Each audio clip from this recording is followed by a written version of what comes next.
Hello winners, कैसे मैंने gate 2019 exam को क्रैक किया, क्या था मेरा एक्सपीरियंस और क्या थी मेरी स्टोरी, जानेंगे इस वीडियो में। अभी अभी गेट 2022 के रिजल्ट्स आ गए और मुझे पता चला कि हमारे कॉलेज से 4 लोगों ने गेट एग्ज़ाम क्रैक कर लिया। ये सुन के मुझे बहुत अच्छा फील हुआ।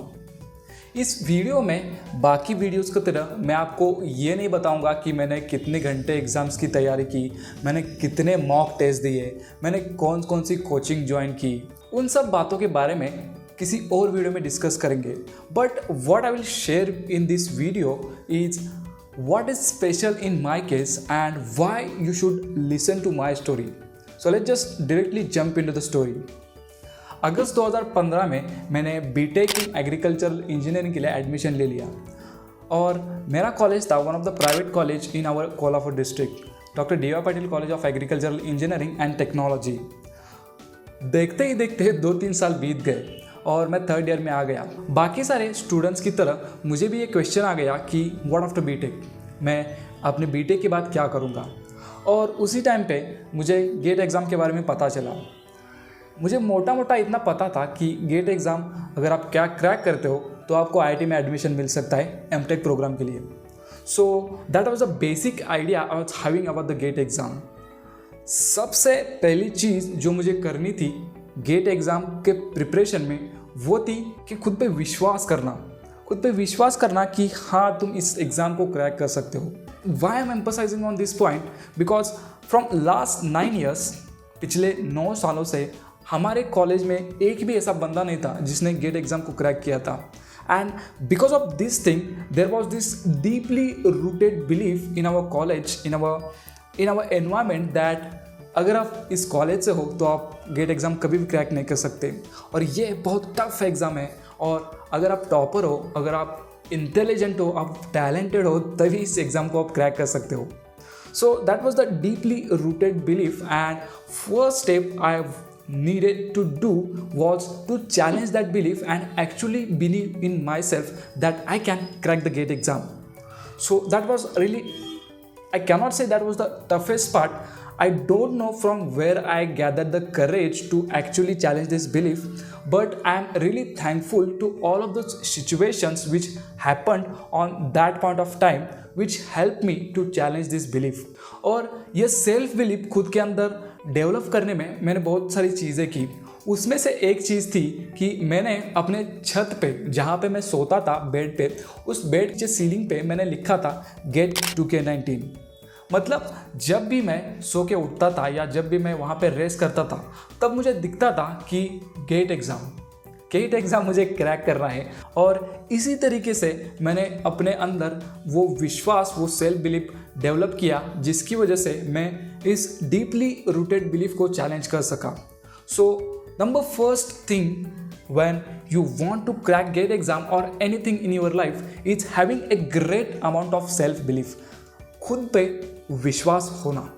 So the first step of having a self belief, we achieve that first step. But सिर्फ इससे काम नहीं चलने वाला था, हमें गेट एग्ज़ाम की प्रिपरेशन करने की डायरेक्शन में एक्शन लेना था और एक्चुअल में उस चीज़ के लिए प्रिपेयर करना था। सो अगर आपके सामने एक एग्जाम्पल होता है कि हाँ, इस बंदे ने इस एग्ज़ाम को क्रैक किया है तो मैं भी कर सकता हूँ, that becomes little bit of easy, like थोड़ा बहुत ईजी हो जाता है चीज़ों को करने में, क्योंकि आपको उस बंदे से गाइडेंस मिल सकता है, आपको उस बंदे से रिसोर्सेस मिल सकते हैं जो भी आपके प्रिपरेशन में आपको हेल्प कर सके। बट हमारे केस में ऐसा कोई बंदा नहीं था, ऐसा कोई एग्जाम्पल नहीं था जिसको देख के हम उससे गाइडेंस ले सके और उससे रिसोर्सेस गैदर कर सके। So that's why we had to start from scratch. So GATE exam से रिलेटेड जो भी बुक्स थी वो हमने खुद पढ़ डाली और अपने खुद के नोट्स क्रिएट किए। तो उस टाइम पे लाइब्रेरी में एक सर थे, तोड़कर सर, जिन्होंने हमारे इस रिसोर्सेज गैदर करने के काम में बहुत हेल्प की। उस टाइम लाइब्रेरी का रूल ये था कि आपको अपने लाइब्रेरी के कार्ड पे सिर्फ 2 बुक्स मिल सकती है, लेकिन तोड़कर सर ने देखा कि घंटों हम लाइब्रेरी में बैठ के इस एग्ज़ाम की प्रिपरेशन कर रहे हैं, तो उन्होंने हमें अलाउ किया कि आप 4 या 5 बुक्स ले सकते हो। And that really helped us a lot in gathering the resources. आज भी जब मैं उन्हें कॉल करता हूँ तो मैं हमेशा ये चीज़ कहता हूँ कि अगर आपने उस टाइम हेल्प नहीं की होती तो मैं आज इस मुकाम पे नहीं होता. And that's how we achieved this second step of gathering the resources and actually starting preparing for the GATE exam. Now the next thing which is required for preparing for GATE exam is having patience. कई बार ऐसा होता था कि किसी question को लेके हम 2 या 3 दिन अटके रहते थे और उस टाइम हमें यह महसूस होता था कि यार हमने प्रिपरेशन करना स्टार्ट तो कर दिया है लेकिन ये क्या हमसे हो पाएगा, क्या ये चीज़ सच में डिफ़िकल्ट है, क्या सब लोग जो बोल रहे हैं कि इसको आप क्रैक नहीं कर सकते हो वो बात सच में सच हुई तो. ऐसे बहुत सारे क्वेश्चंस आपके माइंड में आ सकते हैं. But if you are really patient with the things then you can really crack anything in your life. और उस टाइम पे हमने वो पेशेंस अपने अंदर डेवलप किया जिसकी वजह से 2 दिन तक अटके रहने के बाद भी हम उस चीज़ में अड़े रहते थे कि कैसे भी करके इस क्वेश्चन का आंसर निकालना है. और फाइनली जब 2 या 3 दिन के बाद जब उस चीज़ का आंसर मिल जाता था तो that was a really different level of experience or different level of joy and satisfaction. And that was the third thing of preparing for the GATE exam, that being patient with the results, being patient with the process you are trying to follow. इन तीनों चीज़ों के बाद एक चौथी ऐसी चीज़ थी जो बहुत ही इम्पॉर्टेंट रोल प्ले करती है हमारी इस स्टोरी में, and that is consistency. Being consistent with whatever you are doing, whatever you are trying to follow the process. जब तक आप किसी चीज़ को लेके कंसिस्टेंट नहीं रहते तब तक आपको कंपाउंडिंग का मैजिक नहीं दिखेगा, तब तक आपको एक्चुअल में ग्रोथ दिखाई नहीं देगी. So how we achieve this consistency of showing up every day of preparation, इसके अराउंड भी मैं आपको एक स्टोरी सुनाना चाहता हूँ. हमारा लंच ब्रेक जो था वो 1 से 2 बजे तक था और हम गेट की प्रिपरेशन जो थी 2 बजे से 5 या 6 बजे तक करते थे. तो कई बार ऐसा होता था कि लंच के बाद हमें ऐसे नींद आती थी और कई बार ऐसा मन भी करता था कि अरे छोड़ो यार आज नहीं जाते प्रिपरेशन के लिए. बट मेरा जो पार्टनर था, कई बार ऐसा होता था कि मेरा पार्टनर मुझे उठा के ले जाता था और कई बार ऐसा होता था कि मेरे पार्टनर का मन नहीं कर रहा है प्रशांत का, लेकिन मैं उसको प्रिपरेशन के लिए उठा के ले जा रहा हूँ.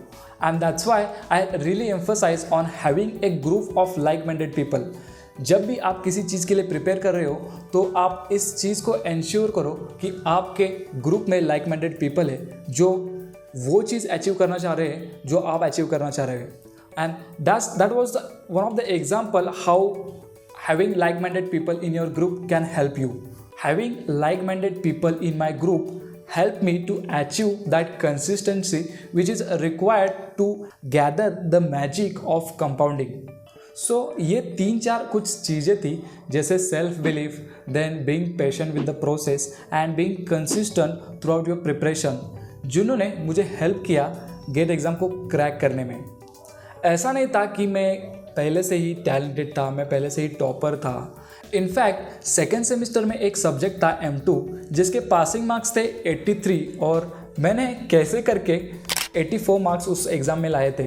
You can say that I was average student throughout my life, but these 4 things help me to crack the GATE exam with all India rank 52. And that was my story, that was my experience of preparing for the GATE exam and cracking it. I hope you find some value, you find some inspiration out of this video. Thank you for sticking to the end, and if you find this story worth sharing, then please share with your friends and family. The word saying signing out until we meet again to add value in your life.